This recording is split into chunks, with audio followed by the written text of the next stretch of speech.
Prabhupada instructed the editors of Back to Godhead, quote, these topics, Ras Leela and such things, are not for public, unquote. He said, when I describe Krishna's life in Krishna book, I cannot avoid these topics.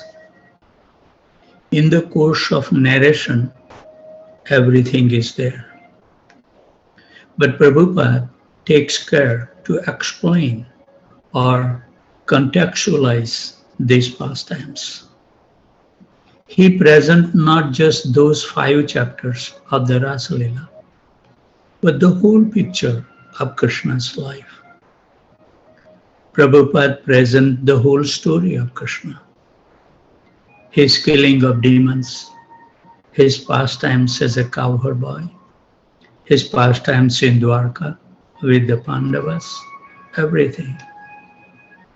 And in the course of that, this Leela with the gopis are also there within the context that Krishna is the Supreme Personality of Godhead who perform all these wonderful activities. It's not that we just print these 5 chapters. Quote, that's what is really going to attract the public. And beside, this is the essence of everything. Unquote. No. Even Bhagavad Gita is too much for most people.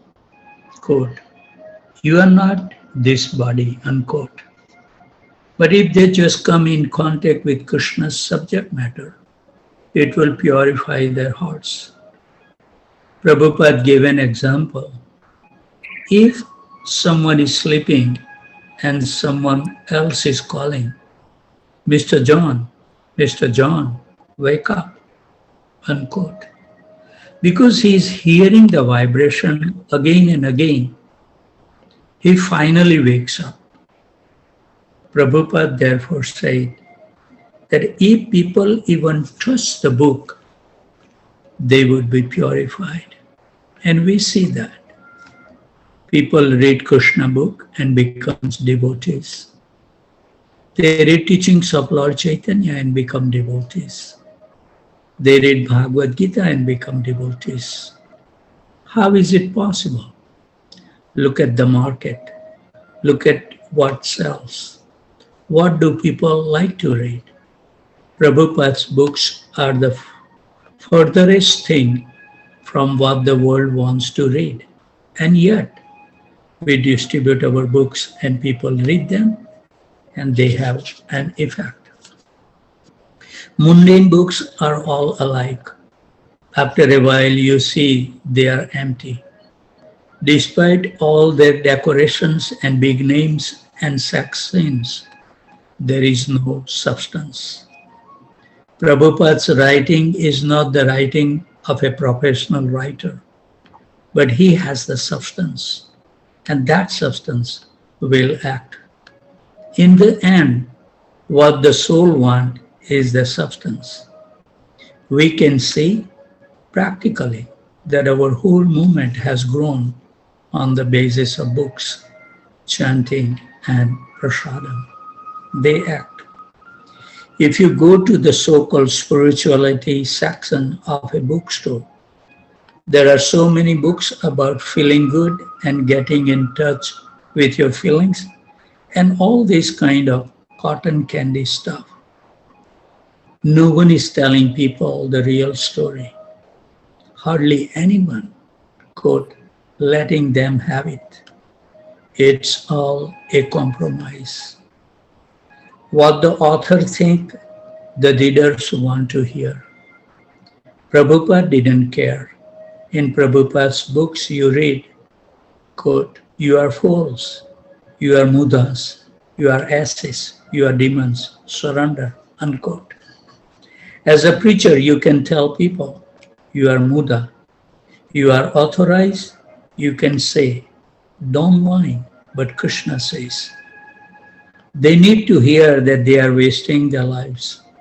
This is the message, and it acts.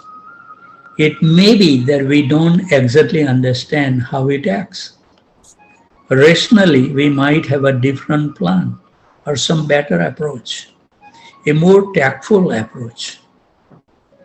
A writing or marketing coach would probably say, "Oh, Mr. Swami, you might want to tone that part down a little bit. You might lose your reader," unquote. But we see that it acts.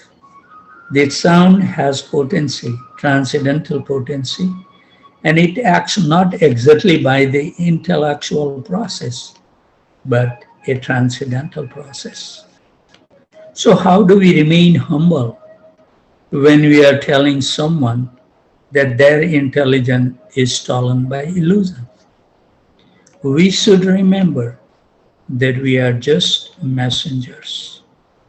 In the Mahabharata, Uluk was sent to the Pandavas with a very unpalatable message.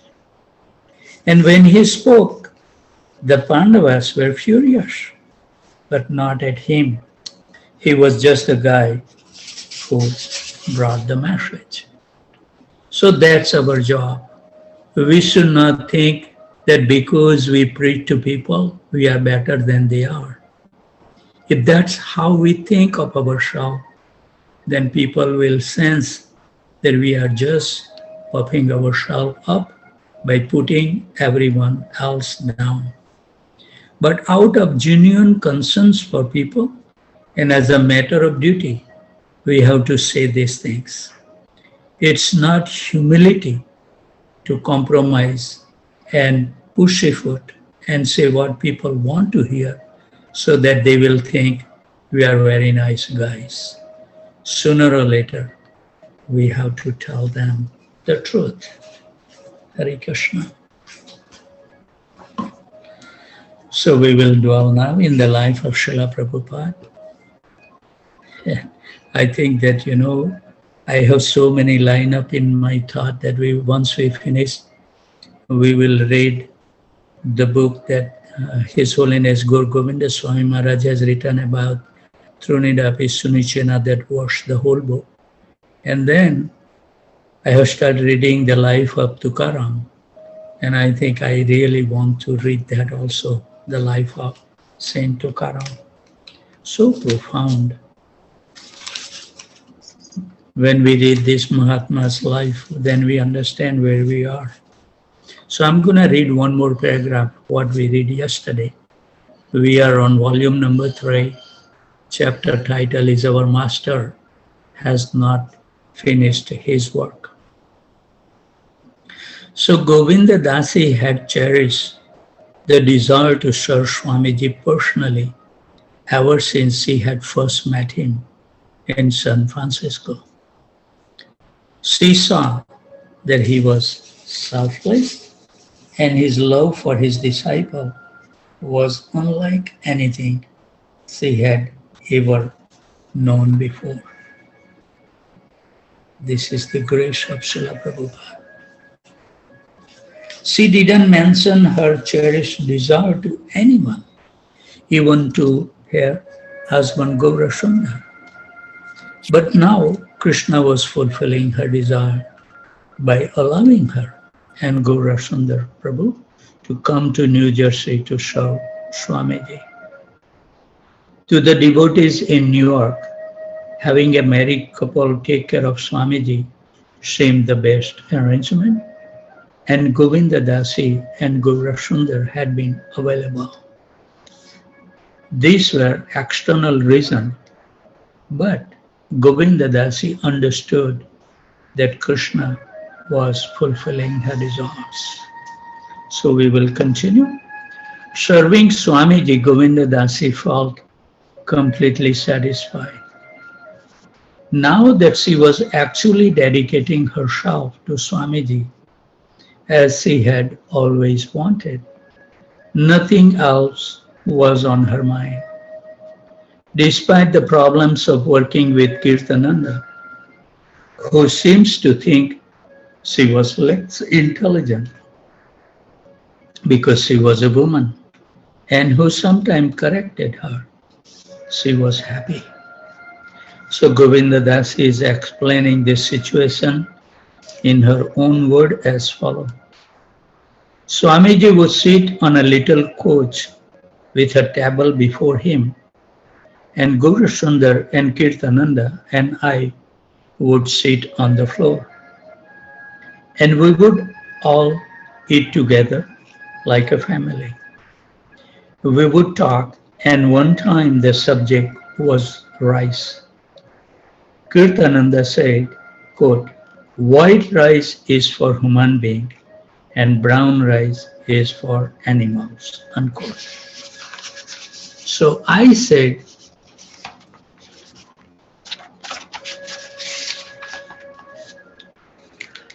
I must be an animal then, because I really like brown rice better, unquote.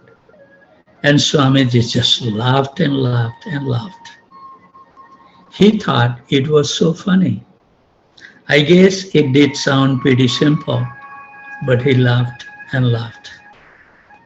Prabhupada was sitting in the backyard when Govinda Dasi saw a large slug climbing on a wall. She showed it to Prabhupada. Quote, chant to the poor thing, unquote, he said. And she began to chant Hare Krishna. Govinda Dasi would take walks daily and with the neighbor's permission, pick dozens of roses.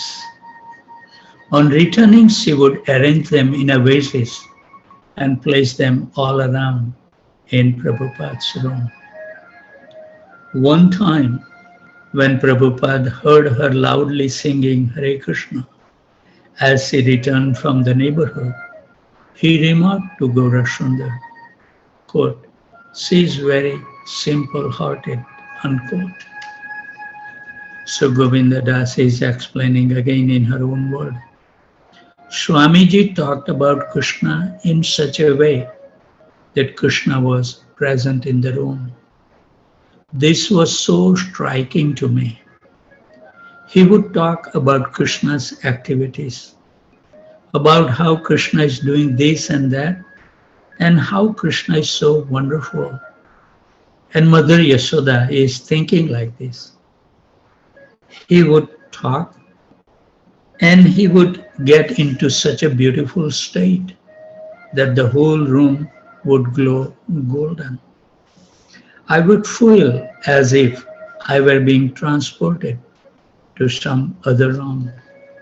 And it was all very new to me. I didn't have any great understanding of what was going on, but it was all very new to me. And it was an actual transcendental experience of feeling Krishna's presence and almost glimpsing within the heart the memory of his pastimes. Very well. Swamiji playing kartals, Swamiji walking on the beach, Swamiji sitting in his room or taking a nap. Everything he did seemed wonderful to Govinda Dasi. And everything he did or said seems to endear him more and more to her. Devotees would travel no more than 2 at a time and only once a week from Manhattan to Long Branch to visit Swamiji. Mostly they would see him sitting on his bed, but sometimes they would walk with him on the beach. The morning sunshine, he said, would help him, but the grey skies persisted. As Prabhupada said one morning with Kirtananda, Gaurasundar, Satswarup, Govinda Dasi and Jadurani on a blanket spread on the sand, he noticed some boys with shopboards trying to ride the waves. Quote, they think this is bliss, playing in the water, unquote, he said. Quote, actually there is some bliss there, but it is not Ananda, the bliss of the spiritual world. On Krishna Loka, everything is conscious. The water is conscious, The land is conscious and everything is blissful. Here, that is not so. Unquote. Devotees looked with him at the surfers bobbing in the sea. Yes, Kirtananda said. And also here it is dangerous. At any moment, one of the surfboards could jump up and hit them on the head. Yes, Srila Prabhupada said. Quote, this is not real Ananda. Prahlad Maharaj has said that this material world is crushing him like a grinding wheel of repeated birth and death. He said that in material life, he experienced either separation from what is beloved to him or meeting up with an obstacle he doesn't want. And in order to combat this condition, the remedy he takes is even worse than the disease. LSD is like that, a remedy worse than the disease, unquote. Except that Prabhupada's face looked thin, his appearance was the same as before his illness. He sat among them, wrapped in a grey wood chadar. They knew he must be very careful about how much he did. They would never forget, as they had forgotten before, that he was 72-years old. Perhaps never again would be able to enjoy spending as much time with him as before. Certainly for now, his intimate association had become a rare treasure. Sitting inches away from Prabhupada on the bench blanket, Satsvarup asked a question on behalf of the devotees in New York. Quote, Swamiji, is wearing of leather shoes permissible? No. Quote, what if someone has given us some leather shoes? Quote, leather means violence, Prabhupada said. He pointed to Satsvarup's shoes of inexpensive, man-made material. Your country is very nice, but your technology, you can get these shoes easily without wearing leather. For Satsvarup and the others, the question was answered for a lifetime, and the time and place become a reference, like a chapter and verse number in the scriptures. As Jadurani helped Govinda Dasi gather flowers, the two girls talked together. Both had heard the man say that women were less intelligent, and they felt discouraged. Later, Govinda Dasi told Prabhupada about the problem. Is it true, she asked, that because we are women, we won't make advancement as quickly as the brahmacharis? Yes, Prabhupada answered.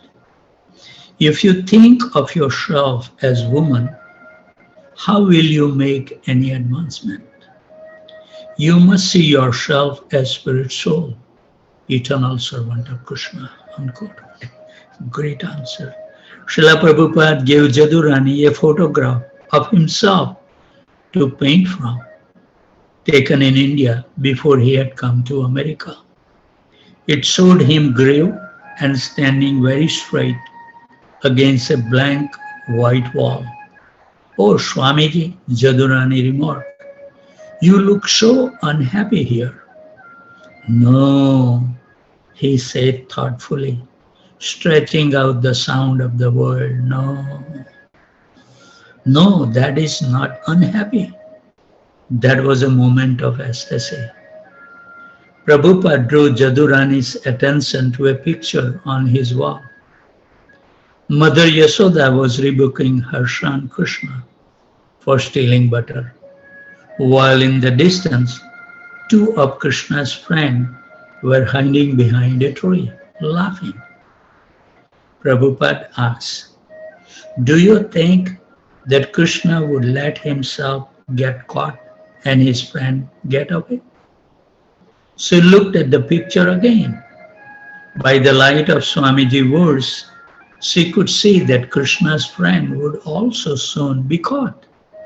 She suddenly felt she was there in Vrindavan, and they both laughed. After staying with Prabhupada for 2 days, Satsarup and Jadurani, the devotees visiting from New York, had to return to their duties. Although Prabhupada had been resting, he awoke just as they were about to depart. So they came into his room. In a faint voice, Prabhupada spoke a few words from his bed. Then he sat up and Gaurasundar began to massage him. People who think God is dead are crazy, Prabhupada said. Although no one had introduced the subject, for Prabhupada, preaching about Krishna was always appropriate. His voice picked up volume as he denounced the atheist. Quote, just like if I go to the doctor, if he checks my heart and it is beating well, and if he checks my blood pressure and it is going on and my breathing is there, and after observing all these symptoms of life, if I ask him, quote, so doctor, what is the condition? If the doctor says, my dear sir, you are dead, is this not a crazy diagnosis? Gaurasundar, still massaging, glanced wide-eyed at the others. Prabhupada was now speaking in a loud, forceful voice, as if addressing a large audience instead of a few visitors in his sick room. Quote, similarly, just see the sign of life in this universe. The sun is rising just on time. The planets all moving in their orbits. There are so many signs of life, and the universe is God's body. And yet, they are seeing all these symptoms and declaring God is dead. Is it not foolishness? They are rascals. I challenge them, simply rascals. Unquote. A fuse of word had become half an hour of strong, emphatic speech meant to move the audience against all kind of atheistic theories. Although Kirtananda had a first caution Swamiji reminding him about his health. Hari Bol, somebody has unmuted that. Okay, thank you. A fuse of words had become half an hour of strong, emphatic speech meant to move the audience against all kind of atheistic theorists. Although Kirtananda had first cautioned Swamiji, reminding him about his health, Swamiji had dismissed the caution by saying, that's all right. But now he was exhausted and had to lie back down. The devotees had just seen Swamiji immediately use up whatever energy he had gained from his afternoon rest. Although they admired how he was using everything for Krishna, they were also fearful. But they were helpless to restrain him. They were even implicated. They wanted to hear him. When Satsarup and Jadurani returned to New York, Brahmananda had them tell the others about Swamiji. Satsarup told how he had slept in the room with Swamiji and had felt that this nearness to Swamiji was very auspicious. He had felt light and peaceful and close to Krishna all night. Shasharup and Jadurani told about sitting on the beach with Swamiji, and he's talking about everything being conscious in Krishna Loka. And they told how Swamiji had sat up in bed and had used his energy preaching, showing them that they should also use everything in the service of Krishna. Brahmananda beamed at the other devotees. Quote, just look, by your talking about Swamiji, everyone is feeling blissful, unquote. Prabhupada stayed in Long Branch for 3 weeks. But when Sri Krishna Pandit wrote saying that he couldn't arrange for an Ayurvedic doctor to come to America, Prabhupada began to think more seriously about going back to India. In India, he could get sunshine and Ayurvedic treatment. But his plan would vary from one day to another. San Francisco, Montreal, India, New York. He told Kirtananda to inform the devotees in San Francisco that if they held a Rath Yatra festival, he would come. At the end of June, he returned to 26 2nd Avenue and to the hospital for a checkup. The doctor was surprised at Swamiji's recovery and had no objection to his flying to San Francisco. So in search of sunny skies and eager to guide his follower in performing the first Rath Yatra, Prabhupada had airline tickets booked for himself and Kirtananda to San Francisco, New Jagannath Puri. Chapter 5, Swamiji's Departure. At the San Francisco airport, Prabhupada smiled, but said little as the devotee greeted him with flowers and kirtan. It was different this time. He walked straight ahead with the aid of a cane. Jayananda was waiting with his station wagon to drive Prabhupada to the private house they have rented north of the city at Stinson Beach. But first Prabhupada said he wanted to visit San Francisco Radhakrishna Temple. Jayananda drove to 518 Frederick Street.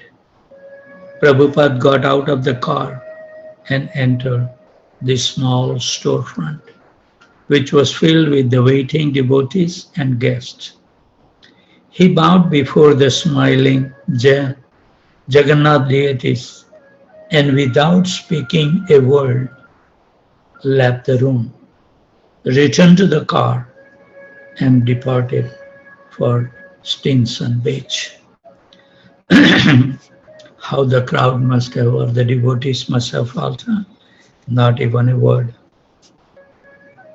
The ride up through the seaside cliffs was so winding and climbing that Prabhupada became nauseated.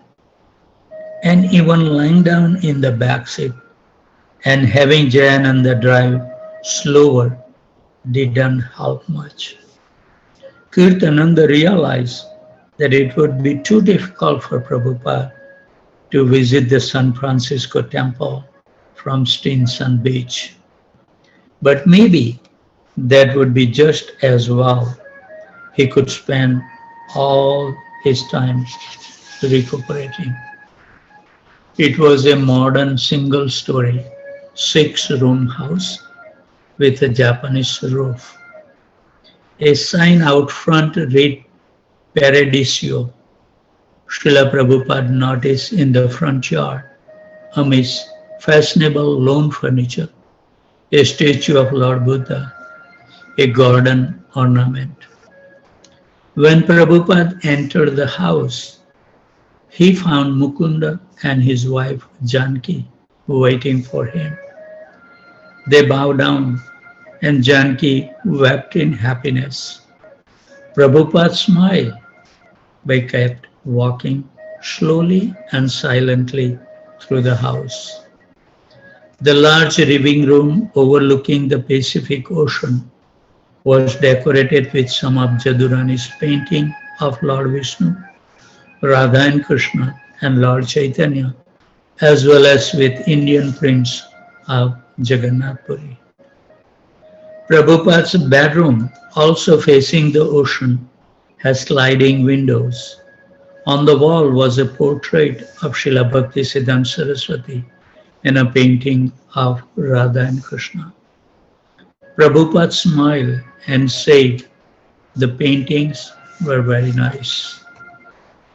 The devotees agreed that only Kirtananda and Upendra would stay and serve Swamiji. They wanted Swamiji's stage to be peaceful so that his health could improve. Oh, it's 6:55. Very well. We should be punctual in our practices. Thank you very much for joining and giving your kind association. We are totally indebted to you for your kind association. So before we leave, we would like to offer our humble obeisances at the desk of this wonderful Vaishnavas and Vaishnavis. Vancha kalpatarubhasya kripa sindhu bhaivacha patitanam pavanebhyo Vaishnavebhyo namo namaha. Thank you very much. If anybody has any question, comment, correction, or chastisement before we end our session. I normally give 15 seconds to see someone can inspire to say something. Prabhu, Hare Krishna. Hare Krishna. What that book name you think they write the book? Huh? Book, you said the Jadurani Prabhupada write the book. What that book name? I don't recall, Mother. Oh. Art of spiritual living. Oh. Can you repeat one more time, Prabhu? Art of spiritual life. Okay. All right. Thank you. Hare Krishna. Art of spiritual life. Very well. Wonderful.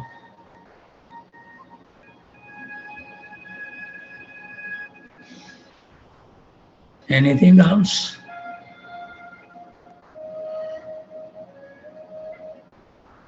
Okay, we should end our session.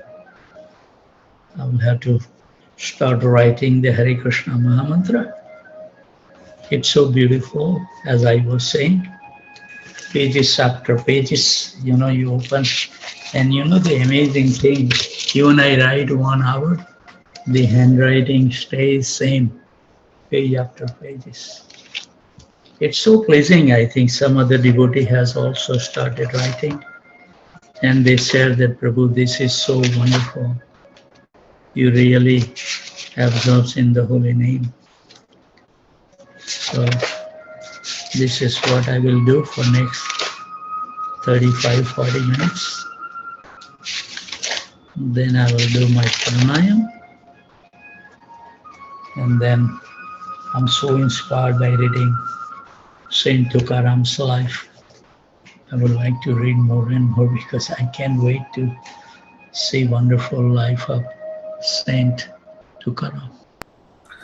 There is a Marathi movie, 1932. Okay, the Santa Tukaram, and it's one of my favorite, Prabhuji. It's so very beautiful, very beautiful. How can the whatever is written, Vittal brought his Abhanga right up from the river up, and when you start seeing it, how all that happened, you will start crying. It is beautiful. 1932, black and white.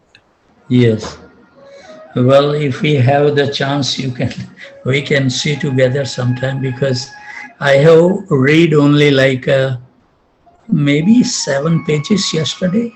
because I write the notes also when I read something, because it's very difficult to remember everything. So whatever touch my heart, I have one book that I write those notes. And it was so amazing to read his great grandfather Vishwambar, that also has the Krishna appear to him. And the whole generation, it's so nice to know. He lost so many of his family members. I don't know in that book how much it is. Even in the movie, Yes. it is not that much. Actually, I don't know. I hear that even when the airplane came from the spiritual world for Tukaram to go in his present body, Tukaram asked his wife, that please come with me. And his wife says, I will have to take care of my son, so I'm going to stay there. Yes. That's what. Yes. So I'll read this. But, he is what they call this verse in Marathi, in that he wrote 4,000 verses. Abhanga they call. Abhangas. Abhangas, right? Yeah, beautiful. I mean, also, Prabhuji, my movie is done almost. So when, now I will call you, we can watch Santa Tukaram also and my movie also. Okay, yeah. So I think Prabhu, his wife did not believe that there was a flight coming. I think that's why she said what she said. But then I saw that she went running when actually it was happening. She didn't believe what he said, because it was, even in those days, it was too fantastic to think a plane is coming to pick him up. Yes. So no one, I wouldn't believe either. I can't blame her. But once people started telling her there is something, he's boarding, she ran for her life, but it was too late by then. Yeah, it says that thousands of people witness that he... I heard only so far, Gauranga Mahaprabhu and Santa Tukaram went to the, Vaikunt, went to the spiritual world in the same body. I haven't heard of any other saint or anybody going in the same body. Yeah. Yes, yeah. So Prabhu, I would like to go. I write to Ananteswar Prabhu, because the book written by Vrindavan Prabhu. Yeah, Vrindavan Prabhu. He visited my house and we have a good time. And Prabhuji was so happy that we know each other. And Prabhuji told me that please come to Pandharpur. So now somehow or other Krishna make the arrangement that in the afternoon, after my lunch, I just take some juice and some mamra or something. That's my